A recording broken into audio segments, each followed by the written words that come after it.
Olá, me chamo Luiz Adama e sejam bem-vindos ao nosso boletim informativo de soja e milho que a gente traz aí diariamente para vocês. Hoje para falar exclusivamente aí do mercado do dia 3 de fevereiro. O mercado que acabou trazendo aí uma inversão de tendências tanto para Chicago quanto para dólar após o anúncio aí com relação ao governo Trump e medidas aí de taxas com o México. Então fique com a gente e acompanhe aí a questão dos impactos do mercado. Chicago hoje mudou toda a tendência do início da manhã. O mercado que abriu negativo para soja e milho em Chicago acabou invertendo e tendo boas posições de alta. Por exemplo, a soja fechou com 1,5%, 16,25 cents, quase a máxima de 18,25. Dessa forma, o março fechou a 1.058,25. No milho, que também trabalhou em forte baixa, aí na casa de 9,5 cents, fechou com 1,4% de alta, 6,75 cents, com fechamento de março fechando a 488,75. A B3 também teve um dia de alta. Foi leve a alta, foi na faixa de 0,20%, o que equivale a mais ou menos 0,15 centavos de reais. Mas nós vimos o março fechando a 75,64, se mantendo assim acima da casa aí dos R$ 75,50. O mercado que abriu baixista, relacionado principalmente a questões aí das tarifas em relação aos Estados Unidos, junto ao México e ao Canadá, passou a ter uma inversão durante o mercado quando as medidas das tarifas foram suspensas pelos americanos em 30 dias ao México, o que demonstra um certo acordo entre as duas partes, buscando achar um ponto de equilíbrio em relação a essas tarifas, o que deu boa sustentação principalmente ao mercado de milho. Já com relação à questão de clima seco para a Argentina, isso acabou dando mais sustentação à soja. Então o clima quente e seco aí pelos próximos dias na Argentina acabaram também ajudando Chicago na soja a virar de negativo para positivo. E também tivemos as inspeções semanais, com números aí consideráveis razoáveis para a soja, de 1,01 milhão de toneladas, dentro de uma expectativa de 950 mil a 1,25 milhão de toneladas. E no caso do milho, onde a expectativa era de 950 mil a 1,25 milhão de toneladas, o número veio bem ali em cima do limite, 1,25 milhão de toneladas. Então, boas inspeções semanais, questão do clima quente e seco na Argentina, que deve piorar um pouquinho as condições das lavouras por lá. E a suspensão das tarifas americanas contra o México em 30 dias ajudou a dar a inversão e a sustentação, tanto para o mercado de soja quanto de milho. No caso dos prêmios, nós continuamos vendo eles se fortalecendo. O março subiu mais 5 cents na data de hoje, com o comprador pagando até 20 cents negativo nessa conta. Isso se deve ao baixo volume de ofertas que o Brasil está tendo nesse momento. E enquanto esse mercado continuar travado na questão da comercialização pelo lado do vendedor, os prêmios devem se manter um pouco sustentados. Mas devemos lembrar, uma safra cheia e um aumento do volume de ofertas deve fazer novamente os prêmios buscarem uma tendência de baixa. No cenário de hoje, onde nós tivemos o dólar flutuando tanto para o lado positivo quanto para o lado negativo, nós tivemos Chicago também andando dos dois lados, nós tivemos aí pequenas variações nos preços. Falando de soja, os preços em algumas regiões caíram na faixa de 0,3%.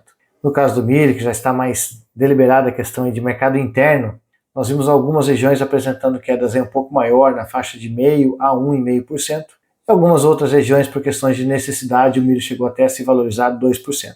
Mas é porque a gente entra numa situação onde o mercado interno acaba ditando, e dependendo da região onde está localizado, o milho acaba sofrendo uma certa valorização ou desvalorização, já que ele fica mais regionalizado. O dólar, que assim como Chicago, variou aí dos dois lados, né? Ele começou na parte da manhã trabalhando em alta, chegou a ser cotado a 5,9040, mas fechou muito próximo da mínima aí do dia, que foi 5,8130, fechando a 5,8140, 0,5% de baixa. O dólar também acompanhou os fatores externos para sua oscilação dentro do Brasil. E as medidas tarifárias de Trump, que ajudaram a impactar e influenciar o dólar para cima no início da manhã, fez com que o mercado acabasse invertendo a partir do momento que veio o acordo sobre a suspensão dos 30 dias para a questão das tarifas em relação ao México. Então, o mercado também de câmbio inverteu a tendência e o que estava subindo passou a cair. Então esse movimento inverso acabou trazendo poucos ganhos a nível de preços em reais. Hoje, para falar de clima, nós vamos passar um pouquinho para vocês aí do que aconteceu de chuvas entre os dias 29 de janeiro e o dia 2 de fevereiro, pegando aí 5 dias para trás. Nós observamos que do Paraná para cima, todas as regiões receberam índices de chuvas. Onde recebeu pouco, acabou ficando na casa de 15, 20 milímetros. Mas quando você pega uma faixa ali de Mato Grosso, Goiás, Minas e metade norte de São Paulo, nós observamos que por ali a quantidade de chuvas foi grande nesses últimos dias, ficando aí na faixa de 70, 80 milímetros até 140 milímetros, o que acaba atrasando a colheita nessas regiões. Mais um ponto importante da gente olhar aqui em relação ao Rio Grande do Sul. Observe que nos últimos 5 dias, a região noroeste do estado, grande produtora, não recebeu chuvas, assim como boa parte da região sul. Então essas chuvas irregulares no Rio Grande do Sul têm ocasionado quebras por lá.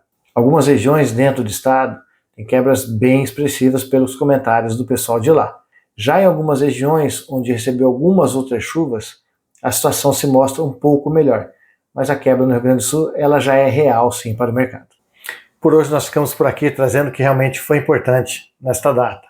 O mercado que continua sendo direcionado aí por medidas do governo americano, principalmente ligado a questões de taxas. Nós vimos aí a questão da taxa para Canadá e México, como veio mexendo com o mercado na semana passada.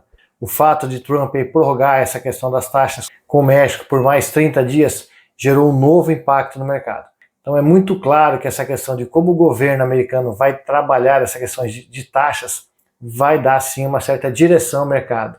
Então isso é uma coisa que vai acontecer pelas próximas semanas e que a gente deve ficar bem atento. Outro fator é a questão climática, que vem gerando algumas quebras aí na questão da América do Sul. A Argentina já tem quebra e chuvas irregulares. Pode ser que venha aumentar um pouquinho essa questão aí para o lado argentino. No questão da América do Sul, falando de Brasil, na questão de Brasil, nós vimos aí que o Paraná deve ter um pouco de quebra em relação à produtividade inicial. Rio Grande do Sul, que tem sofrido aí com algumas secas e chuvas irregulares, também aí apresenta uma quebra considerável, algumas regiões com quebras até mais pesadas dentro do estado. Mas ainda se caminha para uma safra boa na América do Sul, principalmente no Brasil. Os números de 170, 172 milhões que foram projetados lá atrás, pode ser que não venha acontecer, mas ainda deve ficar acima dos 165 milhões.